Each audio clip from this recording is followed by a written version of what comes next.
بسم اللہ الرحمن الرحیم۔ محترم ناظرین، قرآن حکیم میں حضرت ایوب علیہ السلام کی کہانیوں کے ایک دوسرے پیرائے میں بیان کی گئی ہے۔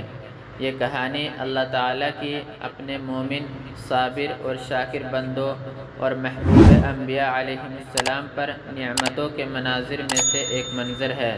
حضرت ایوب علیہ السلام کے پاس چوپائے، مویشی اور کھیتی باڑی وافر مقدار میں تھے، اولاد پسندیدہ تھی۔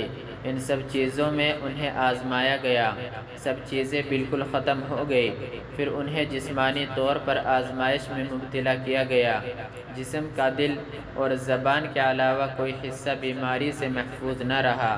وہ دل و زبان سے اللہ کا ذکر کیا کرتے تھے۔ وہ شہر کے ایک کونے میں تنہا چھوڑ دیے گئے۔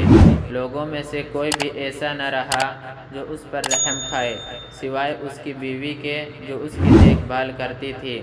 آخر ایک دن وہ بھی محتاج ہو گئی۔ وہ ان کی وجہ سے لوگوں کا کام کاج کیا کرتی تھی۔ اس سب کچھ کے باوجود وہ صابر و شاکر تھے۔ ان کی زبان ذکر و شکر سے تر رہتی۔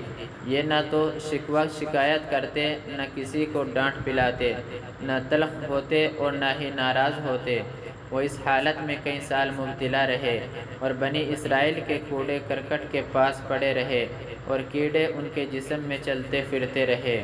جب وہ آزمائش پوری ہو گئی جس کا اللہ تعالیٰ نے ارادہ کیا تھا، اور جب وہ آزمائش پوری ہو گئی جس کے ذریعے درجہ کمال تک پہنچانے، درجات کی بلندی اور تقدیر پر راضی ہونے کے اظہار کا ارادہ کیا تھا، اللہ تعالیٰ نے ان کے دل میں دعائے مستجاب کا الہام کر دیا، جس میں ان کی عاجزی اور درماندگی ظاہر ہوئی، اور جس سے یہ ثابت ہو رہا تھا کہ اللہ کے سوا کوئی پناہ گاہ نہیں، وہ ہر چیز پر قادر ہے۔